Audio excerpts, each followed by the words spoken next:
मैं हूँ आरजे तनु। आज एक बार फिर हूँ आप सबके साथ। तो आइए सुनते हैं मेरी आज की कहानी खट्टी मीठी।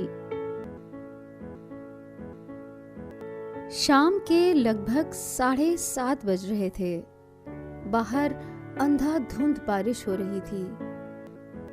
रूबी स्टडी की खिड़की में कॉफी का मग लिए बैठी थी और खिड़की के कांच से फिसल रही एक एक पानी की बूंद को बड़े ध्यान से देख रही थी, मानो उसके दिमाग की दीवार पर से विचारों की बूंदें इसी तरह फिसल रही हों। विचार, अतीत और यादें, ये तीनों चीजें अगर किसी सुई सी चुभें तो कितनी भयावह हो जाती हैं, और अगर ये चुभते विचार रात को आए तो। लगभग 1 घंटे बाद उसने वो मग की ठंडी कॉफी को किचन के सिंक में उड़ेल दिया। रूबी के अतीत में सिर्फ काली दीवारें थीं, क्योंकि प्रेम का झरोखा कब का ईंट और सीमेंट से ढक गया था। रिश्तों में खुशियों के पल बिता सके ऐसी कोई बयार उसके आलीशान 3 BHK फ्लैट में नहीं थी। वो अब इस बड़े से घर की इकलौती मालकिन थी, और उसके जीवन की भी। अब सब कुछ उसका था, या यूं कहें कि सिर्फ उसका। अब सारी चीजें उसके हिसाब से ही होती थीं, जैसे वो हमेशा चाहती थी। अगर वो खुश है तो सारा घर खुश होगा, और अगर वो दुखी है तो सारी दीवारें भी उदास हो जाएंगी। जी हाँ, दीवारें। अपना कहने को अब उसके पास यही बचा था। हाँ, एक 9 साल की बेटी भी थी, परी, जो होकर भी नहीं के बराबर थी, जो हमेशा खामोश चुपचाप सी अपने कमरे में रहती थी, जो 9 साल की उम्र में किसी बुजुर्ग की तरह गंभीर हो चुकी थी, जो हमेशा अपनी माँ का कहा मानती थी, और जिसे रूबी बिल्कुल अपने जैसा बनाना चाहती थी, जिंदगी की हर रेस में सक्सेसफुल। कॉफी सिंक में फेंकने के बाद रूबी ने अपनी बेटी के कमरे में झांका। उसकी खिड़की में चांद अब भी चमक रहा था, जैसे सिर्फ उसी के कमरे के बाहर बारिश ना हुई हो। उसके कमरे की छत पर लगे छोटे छोटे सितारे झिलमिला रहे थे। उसके डॉल हाउस में रखी सभी गुड़ियां परी के साथ खेल खेल कर थकी सी लग रही थी। परी को विंड चाइम की आवाज बहुत पसंद थी, इसलिए उसकी खिड़की में उसने एक विंड चाइम लगा रखा था, जिसकी मासूम आवाज बिल्कुल परी के चेहरे से मेल खाती थी। आमतौर पर माता पिता अपने सोए बच्चे को अक्सर प्यार दुलार करते हैं, उसके माथे को चूमते हैं, पर रूबी ने ऐसा कुछ नहीं किया और वहां से चली गई। शायद परी की नींद को भी अपनी माँ से कोई अपेक्षाएं नहीं थीं। आखिर ऐसा क्या हुआ जिसकी वजह से वो आज यूं अकेली थी? 10 साल का समय काफी लंबा समय होता है, और इतनी लंबी शादी के बाद ऐसा होना वाकई आश्चर्यजनक है। पर ऐसा हुआ, और आजकल ऐसा ही हो रहा है। पर क्यों? रूबी और सूरज की शादी किसी दबाव में नहीं हुई थी। दोनों ने ही पूरी समझदारी और उनके आपसी तालमेल को देखकर शादी की थी। अक्सर हम अपने जीवन के बही खाते तभी खोलते हैं जब जिंदगी हमें किसी बड़े नुकसान में डालती है। आज रूबी के साथ भी कुछ ऐसा ही हो रहा था। नुकसान तो रूबी का 2 साल पहले ही हो चुका था, पर उसका एहसास शायद उसे आज हो रहा था। उसने अपनी अलमारी खोली, उसमें से एक गुलाबी साड़ी निकाली जो उसकी बाकी साड़ियों से कम कीमत की लग रही थी। फिर उसी साड़ी में मुंह छुपाकर वो फूट फूट कर रोने लगी। ओह सूरज, तुम कहाँ चले गए हो? वो खुद से ही बुदबुदाने लगी। रूबी का मन कर रहा था कि वो दौड़कर 10 साल पहले वाले सूरज के पास पहुंच जाए। उसका मन तो शायद वहां पहुंच भी चुका था और वो खुद को ही खुद की कहानी बताने लगी। Good morning Ruby and happy first marriage anniversary. Ruby ने अलसाई सी आंखें खोली थीं और देखा था कि सूरज हाथ में गुलदस्ता लिए खड़े थे। रूबी ने कहा था, तो आज क्या प्लान है? पार्टी कहाँ है? सूरज ने कहा, माय डियर, कोई पार्टी नहीं। आज का दिन सिर्फ हम और तुम साथ बिताएंगे। मुझे हम दोनों के बीच कोई और नहीं चाहिए। हाँ, और ये रहा तुम्हारा गिफ्ट। कहकर सूरज ने एक पैकेट रूबी के हाथ में दिया था। रूबी ने पैकेट खोला और खुशी से झूम कर सूरज के गले लग गई थी। ये वही गुलाबी साड़ी थी। उस दिन उन दोनों ने साथ में कितना अच्छा समय बिताया था। पूरा दिन वो दोनों साथ थे।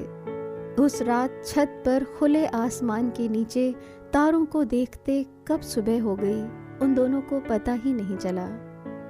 रूबी को याद था दूसरे दिन की सुबह जब रूबी नाराज थी कि कल का दिन इतनी जल्दी क्यों बीत गया, तो सूरज उसके पास आए थे और उसका हाथ अपने हाथों में लेकर बोले थे, रूबी, मैं तुमसे वादा करता हूँ कि हमारी आने वाली सारी एनिवर्सरीज कल के दिन से भी बहुत ज़्यादा अच्छी होंगी, क्योंकि आने वाले दिनों में हमारा प्यार और बढ़ेगा।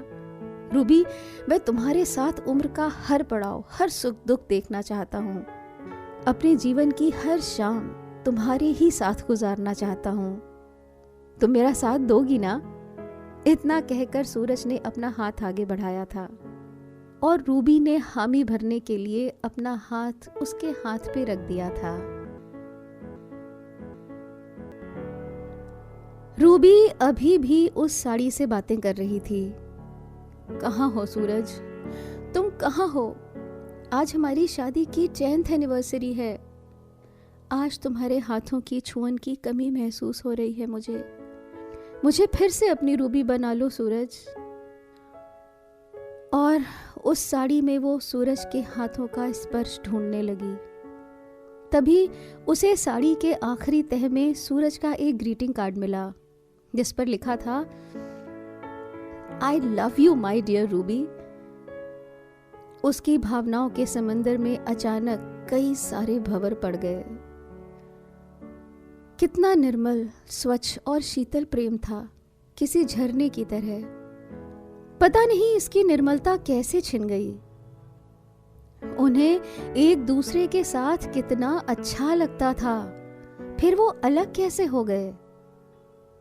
सूरज को किसी और से प्यार कैसे हो गया? शायद आज रूबी अपने सारे सवालों के जवाब चाहती थी।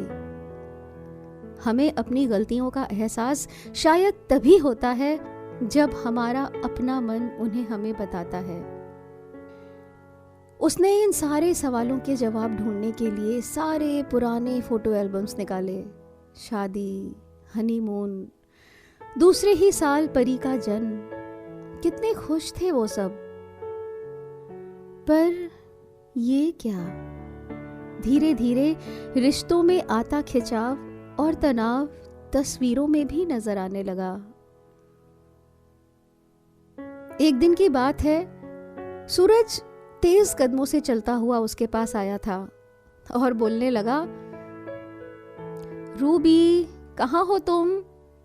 रूबी, रूबी, तुम यहाँ बैठी हो? चलो जल्दी से तैयार हो जाओ, आज हम डिनर करने बाहर जाएंगे।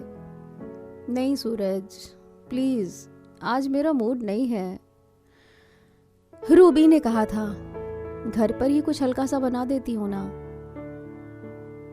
चलो ना रूबी, आज मैं बहुत खुश हूँ।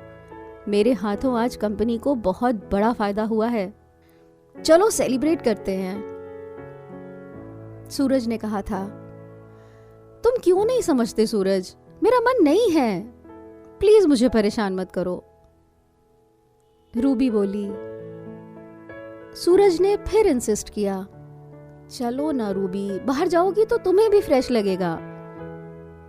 इस पर रूबी तपाक से बोल उठी, तुम सेलिब्रेट करना चाहते हो तो तुम जाओ, मैं नहीं जाऊंगी। सूरज को उसका ये रवैया कुछ अच्छा नहीं लगा। वो बोला, ठीक है, तो मैं अपने दोस्तों के साथ बाहर जा रहा हूं, तुम अपने खराब मूड के साथ बैठी रहो घर पर। और फिर ऐसी ही न जाने कितनी छोटी छोटी बातें अक्सर ही हो जाती, और हर बात के बाद रिश्ते की डोर कुछ और तन जाती। शादी के 8 साल बाद ही पति के अफेयर की रूबी को खबर हो गई थी, पर अचरज की बात तो ये है कि जब रूबी को इसका पता चला तो उसे अपने परिवार के टूटने की चिंता या सूरज के उससे दूर जाने की फिक्र नहीं थी, बल्कि उसके अहम को चोट लगी थी। वो सोचती थी कि मुझ जैसी सेल्फ डिपेंडेंट कमाऊ पत्नी को छोड़कर किसी अहरी गहरी से इश्क फरमाना सूरज की मूर्खता है, और कुछ ही दिनों में उसे इसका एहसास होगा और वो वापस आ जाएगा। पर क्या वाकई ऐसा हो पाया?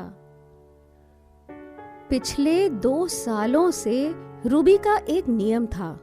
वो ठीक शाम को 6 बजे सूरज और उसकी नई धर्मपत्नी सुधा के घर के सामने एक कॉफी शॉप में बैठकर उन दोनों को आधा घंटा तक चोरी छिपे देखती थी। सूरज ऑफिस से आता तो सुधा हंसकर उसके लिए दरवाजा खोलती, उसके फ्रेश होने पर चाय बनाकर लाती और चाय की चुस्कियों के साथ दोनों खूब बातें करते। ये सब देखकर रूबी खुश होती और बड़े गर्व से अपने आप से कहती, ओह सूरज, तुम कितने मूर्ख हो। मुझ जैसी सुंदर, स्मार्ट, कमाने वाली, तुम्हें समझने वाली पत्नी को छोड़कर तुम्हें ये पसंद आई, जिसे न बात करने का कॉन्फिडेंस है और ना ही कपड़े पहनने का सलीका। घर तो देखो, मानो कबूतर खाना है। खिड़कियां इतनी छोटी हैं कि हवा भी मुश्किल से आ सके। मुझे पता है तुम ज्यादा दिन यहाँ नहीं रह पाओगे। तुम इस घर में ना किसी अपने दोस्त को बुला सकते हो और ना ही तुम्हारी सो कॉल्ड वाइफ इस लायक है कि तुम उसे किसी से मिला सको। ये सब सोचकर वो मन ही मन विक्षिप्त सा ठहाका लगाती, मानो सूरज की दुर्गति देखकर वो खुद को विजेता मानती। जब वो सूरज के साथ थी तब उसने कभी इतना समय सूरज को नहीं दिया था जितना आज वो उसकी जासूसी में बिताती थी। 2 साल में वो रोज ये करती थी और आधे घंटे बाद ये सोचकर कि सूरज तकलीफ में है, उसका ईगो सेटिस्फाई हो जाता और वो वहां से चली जाती। पर आज 2 सालों बाद उसकी बनाई काल्पनिक विचारों की दुनिया में जैसे सेंध लग गई थी। उसकी कांच की स्वप्निल दीवारें चटकने लगी थीं। शायद रूबी ये पहले से जानती थी कि सूरज अब ज्यादा खुश है, सुखी है, पर वो मानना नहीं चाहती थी। इसीलिए उसने खुद को अपने ही बनाए विचारों में कैद कर लिया था। पर आज शायद उसके अभिमान की वो दीवारें ढहने लगी थी और यथार्थ की धूप उसे झुलसाने लगी थी। वो बेचैन हो उठी और एक बार फिर सूरज के घर के सामने वाले कॉफी शॉप की ओर रुख कर दिया। हमेशा की तरह वो काला चश्मा और स्कार्फ लगाकर उस कॉफी शॉप में जाकर बैठ गई। थोड़ी ही देर में वहां सूरज और सुधा एक साथ स्कूटर पर बैठकर आए। रूबी को सुधा अप्सरा सी सुंदर दिखने लगी। सूरज का प्यार आत्मविश्वास बनकर उसके चेहरे पर चमक रहा था। रूबी की आंखों में आंसू आ गए।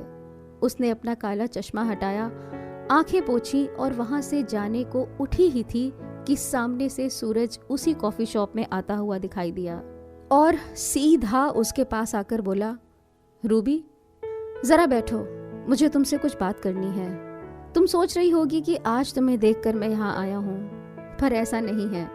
मैं पिछले 2 सालों से रोज तुम्हें यहाँ आते हुए देखता हूँ, पर आज तुम्हारे चेहरे पर मैंने सच्चा पछतावा देखा। तुम्हारी आंखों से बहते पानी में पहली बार आंसुओं का खारापन था। रूबी फफक कर रो पड़ी। सूरज, हम यहाँ तक कैसे पहुँच गए? सूरज बोला, हाँ रूबी, मैं आज इसीलिए आया हूँ। मुझे लगा कि आज तक जो तुमने नहीं सुना वो तुम आज ज़रूर सुनोगी। हमने एक दूसरे की ज़रूरतों का ध्यान रखा, एक दूसरे को अपनी जिम्मेदारी बना लिया और धीरे धीरे जिम्मेदारियों का बोझ इतना बढ़ गया कि हमने अपने अपने दिलों से प्यार को निकाल कर ही फेंक दिया। मुझे शायद ये बात कुछ जल्दी समझ आ गई थी। मैं तुम्हें समझाना चाहता था। मैं कई बार तुम्हारे पास आया अपने प्यार से तुम्हें तरबतर करने, पर तुमने हर बार मुझे दुत्कार दिया। हाँ, तुमने मुझे हमेशा समझा। मुझे ऑफिस से आने में कितनी भी देर हो जाए तुमने कभी मुझ पर गुस्सा नहीं किया। वहीं औरों की बीवियां 5 मिनट लेट हो जाने पर गुस्सा हो जाती हैं। मैं भी चाहता था कि हमारे बीच इस तरह की खट्टी मीठी नोकझोंक हो, थोड़ी बेफिक्री हो, कुछ गलतियां, कुछ कमियां हो, पर तुम तो रेस में भाग रही थी और बड़े घर, बड़ी गाड़ी और बड़ी पोजीशन के लिए। मैं तुम्हें छूना चाहता था, पर तुम हमेशा इन सब से छूटना चाहती थी। उस वक्त हमारी शादी न रहकर बिजनेस डील बन गई थी। ऐसे में मुझे सुधा मिली, जिसके सपने, अपेक्षाएं घर परिवार से शुरू होकर वहीं खत्म होते थे। उसने मुझ में भरे प्रेम को दुगना कर दिया। वो मेरे साथ खुश थी, फिर भी मुझे लगता था कि मैं कुछ गलत कर रहा हूँ। इसीलिए मैं उस दिन तुम्हारे साथ सुधा के बारे में बात करने आया था। मुझे लगा था कि तुम मुझे रोक लोगी, मुझसे कहोगी कि तुम मेरे बिना नहीं जी सकती हो और मैं रुक जाऊंगा। पर तुमने मुझे ये कहकर आश्चर्य का धक्का दिया कि तुम्हें जहां जाना हो, जिसके साथ जाना हो, जाओ। मेरी मानो रूबी, अब मत भागो, अब रुक जाओ, आराम करो। इतना कहकर उसने रूबी के सिर पर हाथ रखा और वहां से चला गया। उसने एक बार भी मुड़कर नहीं देखा। रूबी कॉफी शॉप से बाहर निकलते हुए अपने आप से कह रही थी, सूरज, अब मैं यहाँ कभी नहीं आऊंगी।